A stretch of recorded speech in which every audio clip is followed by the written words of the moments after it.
Did you book a car recently and the dealer is now telling you that the delivery is delayed? Are you having a hard time getting a new gaming console, an Xbox or a PlayStation or a computer? Are rising smartphone prices making you not buy one for now, or are you unable to get the one you would like to buy? I am talking about shortages in different industries here: automobiles, smartphones, gaming consoles, but all these shortages are connected. There is something common in all these products: a tiny computer chip, and the world is running out of it. There is an unprecedented shortage of chips or semiconductors. From consumer electronics to car manufacturers, industries across the board are suffering. Why is this happening? What are the implications? Is there a way out? Hello and welcome. You're watching Gravitas Plus with me, Molly Gambhir. Let me dissect the problem. Our world today is facing a shortage of chips or semiconductors. What are they? Well, a semiconductor is a material product usually comprised of silicon.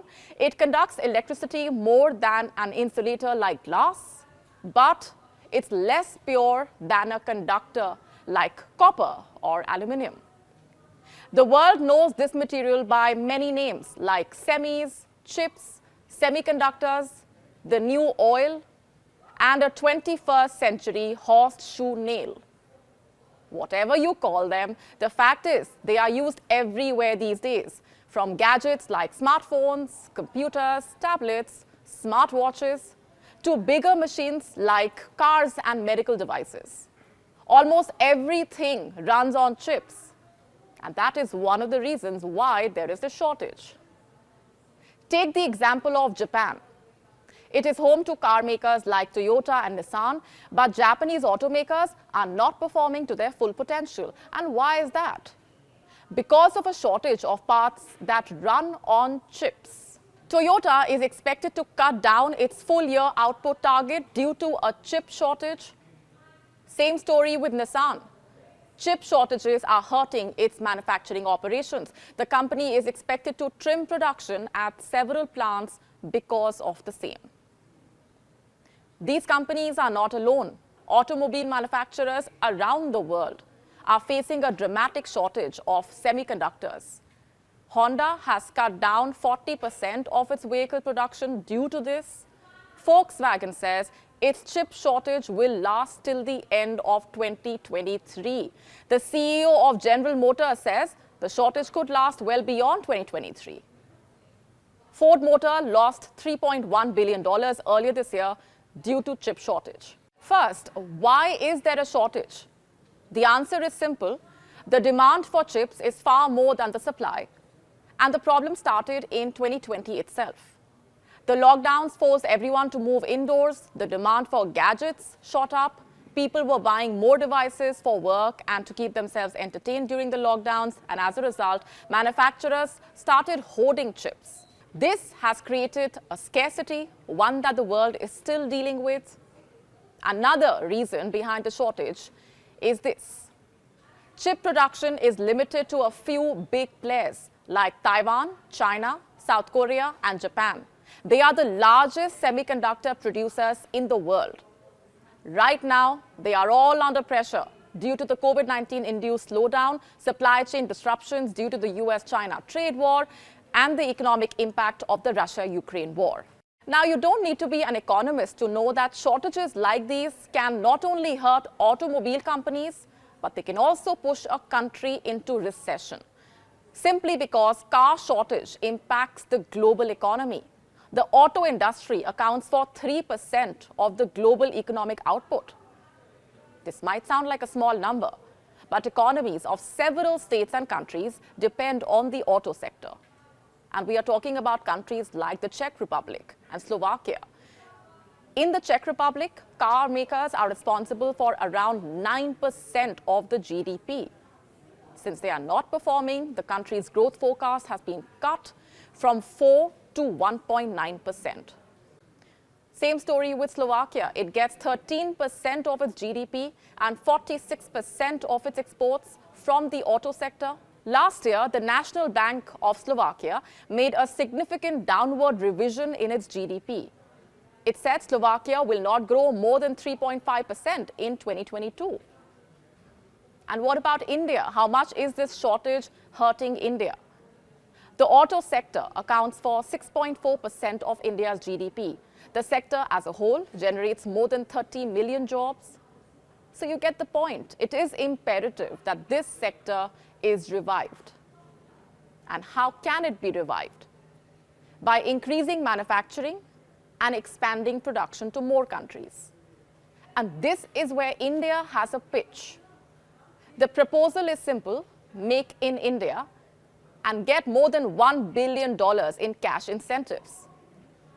Reports say India wants to offer more than $1 billion as incentives to companies that make their chips in India. The government is apparently also ready to provide assurances to manufacturers that buyers will line up. A report says the government will buy the chips and also set up a mandate for private players. Companies in India could be asked to buy made in India chips. In fact, the Tata Group, a dominant force in the electric vehicle space, is all set to enter the semiconductor industry. It plans to manufacture, assemble, and test chips in India. Now, here's the thing. India's pitch may make for a compelling offer, but it's not a unique one. Governments around the world are subsidizing chip makers. India has jumped into the fray, but attracting these businesses to India will not be easy. The competition is intense. Look at the developments. US President Joe Biden is promising $50 billion to boost the US chip industry. The proposal is part of his $2 trillion infrastructure plan. He plans to hike taxes on the foreign earnings of American companies to raise these funds. Biden wants to spend that $50 billion budget in two areas. One, for production incentives, and two, for research and design. The American president wants to create a national semiconductor technology center for research into semiconductors. Biden has been talking about dealing with the current shortage since the early days of his administration. In February last year, he met with a bipartisan group of lawmakers to discuss supply chain issues. Then he signed an executive order. It was for America's federal government to conduct a comprehensive review of supply chains for computer chips and large batteries, the ones that are used in electric vehicles. Biden called these chips a 21st century horseshoe nail. So America plans to become an aggressive player in the world of chips. It is also discussing an agreement with Japan for critical chip components. India is in the semiconductor race as well. So is China. In fact, in 2020, more than $35 billion flowed into China's semiconductor firms. That's an increase of 407% from 2019. You heard that right. A 407% jump in 1 year. Where does that leave us? Rising demand for chips, shortage of supply, and a race between two big players.